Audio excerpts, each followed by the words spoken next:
not going anywhere. See the real Leon Prater. Yeah! This was not on my list of ways to die. ازيكم عاملين ايه؟ اكتشفت ان انا مقصر جدا في عالم المسلسلات ومركز اكتر على الافلام اكتر من المسلسلات، وحبيت ان انا النهارده اشارككم رايي على واحد من اهم مسلسلات 2025 يا جماعه، وهو مسلسل ديكستر، وبالاخص الموسم الاخير او اخر موسم لحد دلوقتي نزل من ديكستر، وهو ديكستر ريزركشن. وحبيت ان تكون دي هي نقطه رجوعي لترشيحي لعالم المسلسلات، وهنشوف خلال احداث الحلقه هل المسلسل ده يستحق المشاهده ولا لا. بس اهم حاجه عشان ما اضيعش وقتكم، ما تنسوش تدعموني وتشتركوا في القناه وتفعلوا زر جرس التنبيهات وتدوسوا لايك على الفيديو عشان ما يفوتكمش كل جديد. يلا بينا ما نضيعش وقت ونخش في الموضوع على طول.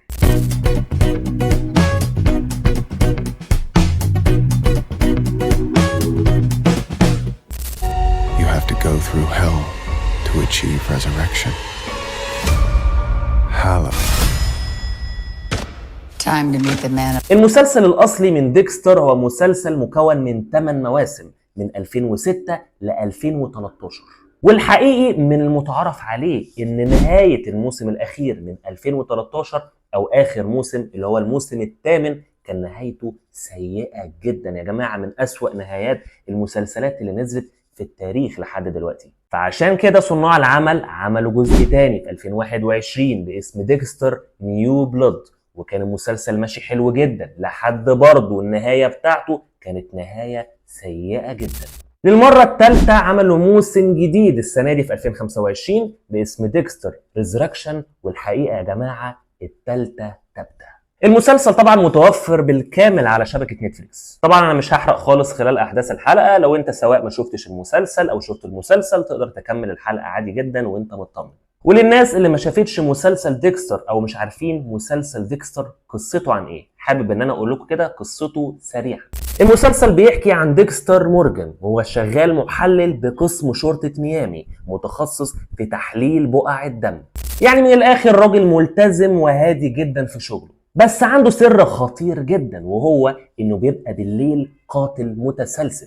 بس مش اي قاتل، هو بيقتل المجرمين والقتلة اللي القانون مش قادر يمسكهم، يعني عامل نفسه بطل بينفذ عدالة من نوع خاص. طول احداث المواسم بتاعته بيحاول ان هو يوازن بين كونه زميل او اخ في الشغل، وفي نفس الوقت بالليل بيكون قاتل متسلسل. والحقيقة ان المشاهد بيتشد جدا خلال احداث المسلسل، لانه ساعات ممكن يكون بيتفضح على الحافة او بينقذ نفسه في اخر لحظة. ويجي هنا حد يسألني سؤال، هل بما ان المسلسل طول حبتين، يعني هو مكون من 8 مواسم وفي موسم تاسع اتعمل في 2021 اللي هو ديكستر نيو بلود، وبعد كده عملوا السنة دي موسم جديد في 2025 اللي هو ديكستر ريزركشن، وكمان اصلا بيقولوا ان هو بيتجدد ليه موسم جديد تقريبا السنة الجاية المفروض ان هو ينزل.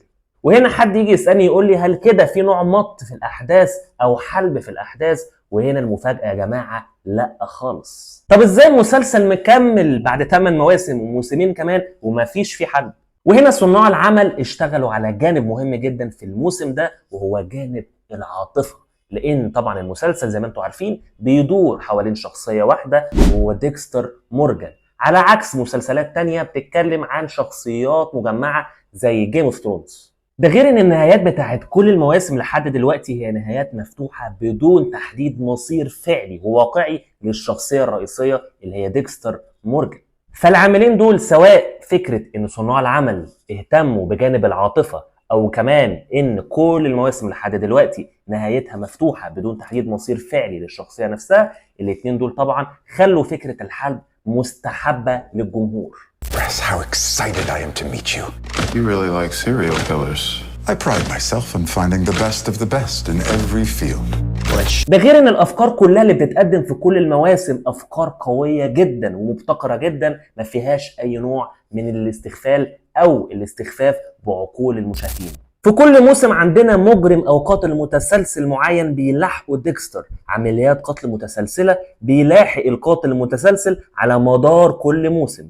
ده غير ان خلال احداث المواسم بيعيش صراعات داخلية نفسية، اهمها بسبب ان هو بيحاول يوازن بين الاتنين، كونه قاتل متسلسل بالليل وضابط شرطة الصبح. وهنا يجي دور الاداء التمثيلي للبطل وهو مايكل سي هول. فعلا يا جماعة الأداء قوي جدا يستحق عليه الإشادة في طول المواسم بتاعة المسلسل.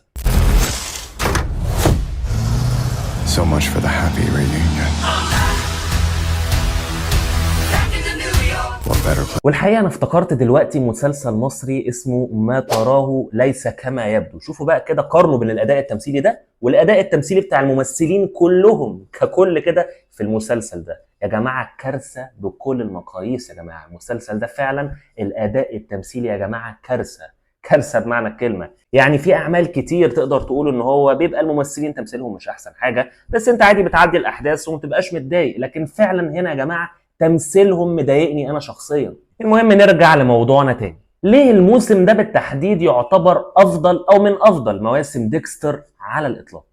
كل موسم عندنا يا جماعة ليه مزايا بتخليك ترتبط ارتباط عاطفي جدا بالشخصية، زي خطر انه يتمسك في اي لحظة، او كمان موت شخصيات عمرك ما كنت تتوقع ان هي تموت في اي حدث من احداث المسلسل، وغيره من المزايا خلال احداث المواسم كلها. هنا في الموسم ده بقى صناع العمل جمعوا كل المزايا اللي موجودة في كل المواسم وحطوها في الموسم ده يا جماعة. بصراحة من المزايا بتاعت المسلسل ده بصفة عامة ان كل موسم افضل من الموسم اللي قبله. ده من نوعية المسلسلات اللي هتخليك حرفيا يا جماعة تتجنن في كل حلقة من الحلقات. يعني انت فعلا كل حلقة هتشدك للحلقة اللي بعدها، هتخلص الحلقة هتبقى هتموت وتعرف ايه اللي هيحصل في الاحداث اللي في الحلقة اللي بعدها. يعني في ايام فعلا انت ممكن ما تعرفش تنام بجد. ده غير الشخصيات الشريرة او القتلة متسلسلين في كل موسم من المواسم، او حتى في الموسم ده يا جماعة حاجة قمة الابداع. وانتوا اصلا زي ما انتوا عارفين انا بحب جدا الشخصيات الشريرة في اي عمل فني سواء افلام او مسلسلات. ولو الشخصية الشريرة بتاعت اي عمل فني مبنية صح، ده هيبقى له دور كبير جدا ويكون عامل كبير جدا من عوامل نجاح المسلسل بعد كده. وهنا الشخصيات الشريرة كانت قمة في الروعة. لو اتكلمت اكتر من كده هكون بحرق، وانا وعدكم في بداية الحلقة ان انا مش هحرق خالص. ففعلا يا جماعة بنصحكم جدا تشوف المسلسل ده. ما يغركش المسلسل طويل خالص، يعني لا انت فعلا هتتشد في كل موسم اكتر من الموسم اللي قبله. وواحد من افضل المسلسلات اللي شفتها في حياتي، هو مش الافضل لكن من افضل المسلسلات، وعشان كده بدي للموسم ده تقييم 10 من 10. I urge you to be careful, son. I'm tired of being careful.